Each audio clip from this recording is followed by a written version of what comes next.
We are back with another episode of Lubinski's Daily Dose. I'm Jim Lubinski, endurance sport coach, former professional triathlete, former professional ice hockey player, strength coach, all-around good guy, you name it, that's what I am. Hey, it's another week. We are into another week. Get some great subscribers, great downloads, great feedback, awesome stuff, guys. Hope keep bringing you the quality information that helps you be a better human, better athlete.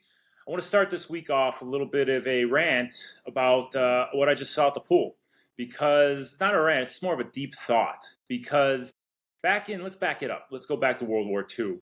Big tobacco would give the soldiers cigarettes in their K rations, right? It would help them de-stress in the heat of battle. They could turn to their Lucky Strike or their Camel, take a couple hits off that thing, decompress, right? What happened was they got addicted to it. They came home. All of a sudden, big tobacco's thriving because all the soldiers that came home from war are addicted to their product.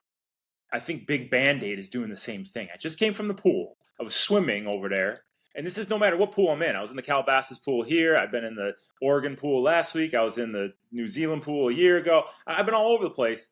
There's an endless amount of Band-Aids floating around these pools right now. Who has this many boo-boos or this many ouchies? Are my kids in that pool? They aren't in that pool all day. They got Band-Aids all over the place.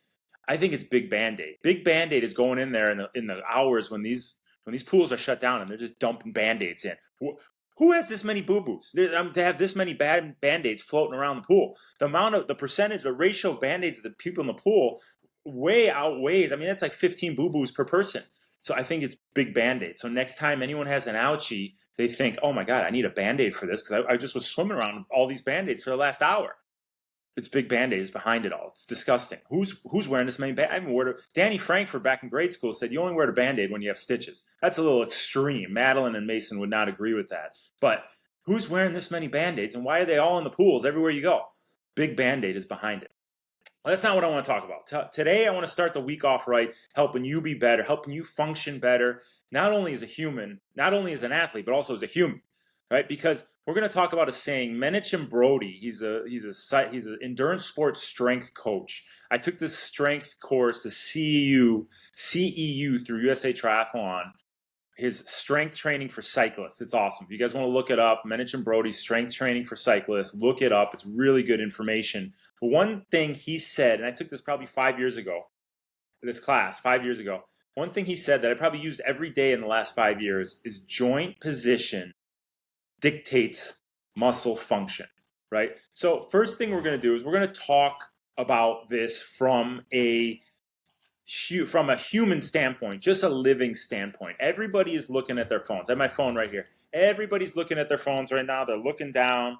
Their big 11-pound noggin, their big 11-pound cranium is looking down at their phone, right? If you're at YouTube right now, you look in your Spotify, Apple iTunes, whatever you're watching video, they're looking down at their phone, right?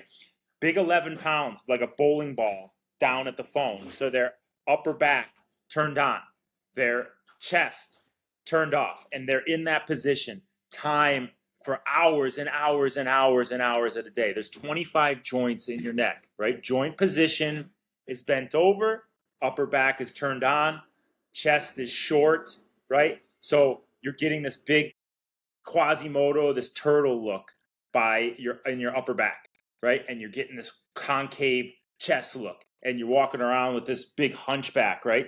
There's Notre Dame guy, a hunchback guy. I wonder if he's the mascot. We don't want that. Joint position bent over, no bueno. You want to bring that joint back, good alignment with your spine, good neutral spine, so your back is pulled back, your chest is open, and you have this good straight posture about you. But your joint position was forward, right?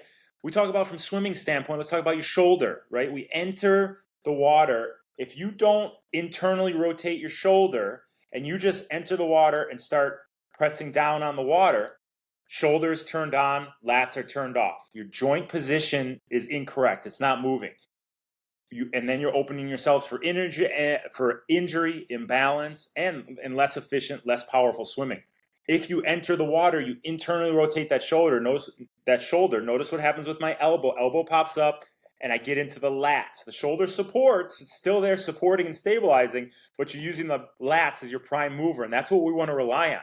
So if your joint position is correct as you enter the water, You internally rotate the shoulder, externally rotate the elbow, pops out to the side, and you can really get into those lat muscles. But if you just enter, you don't think about that joint position, the wrong muscles are functioning, the wrong muscles are turning on, the right muscles are staying turned off, you're opening yourselves up to injury, and you're not getting the bang for your buck per stroke, right? Per swimming stroke. Think about it back from a human perspective. Let's talk about your hips. And this goes from your athletics to your daily life. I'm going to stand up here because we're going to talk about your hips, right? If your pelvis is tilted forward, right, and you're in that forward position, you get that sway in your lower back.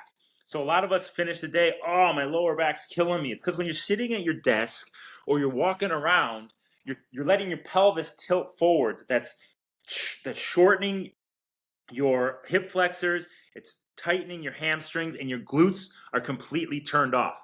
You want to think, curl your hips under, keep that spine nice and neutral. It keeps the hip flexors in good alignment, and it keeps your glutes turned on, which are your prime movers. Bring it down to the knees. Knees are wobbling in and out. Maybe you're bow-legged, maybe you're knock-kneeing, maybe you're pedaling your bicycle and your knees are coming in or they're bowing out. Maybe you're running, your knees are knocking in or they're bowing out. When those knees are not in good alignment, right, when those joint positions are misaligned, the wrong muscles are turning on. Your adductors, your IT bands, right, your calves, your hip flexors. When we keep those knees in good alignment and we don't let them wobble in or out in our pedal stroke, in our walking, in our sitting, right? You're sitting at your desk right now, are your knees in, touching each other? Are they bowing out, letting your big belly fall between your legs? You got to keep your knees in good alignment. We keep the glutes turned on. We keep the adductors and the IT bands, the calves, the hip flexors in that supporting role. We're not using those little muscles to propel us forward or to create our posture. Right? So think about that knee alignment as you go through your day, whether you're running, biking, swimming, sitting, walking, whatever it may be. We want those knees in good alignment so we can keep the glutes turned on and all those supporting muscles in the supporting role. Because we've all had IT band issues, we've had adductor issues, and a lot of that is due to poor joint position, right?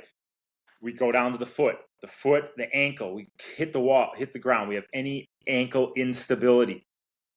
That leads up to the Achilles, that leads up to the calf, then up to the knee, then up to the hip. We want a good pair of footwear that when you land, we have good stable ankle joint position so we can get the right muscles functioning, which reverberate all the way up to the glutes.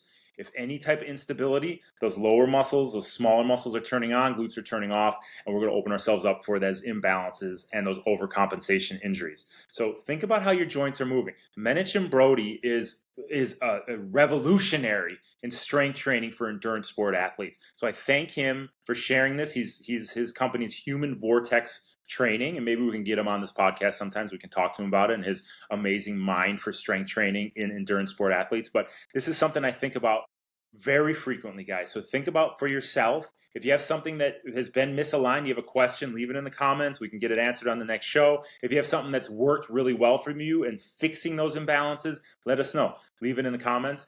And we're going to talk about what I have on this shirt right here. Tomorrow starts today. We're going to talk about that later in the week. I got this shirt from the guys at Amp Human. Their PR lotion is something that I put on before every single race, but not a sponsor or anything, but just it's something that I believe in. But this shirt, I wear this shirt, and every single time I wear it out in public, someone says, "Well, that's a great shirt." So what I'm going to start doing with these podcasts, I'm going to start ending these podcasts with "Tomorrow starts today. Get your shit done."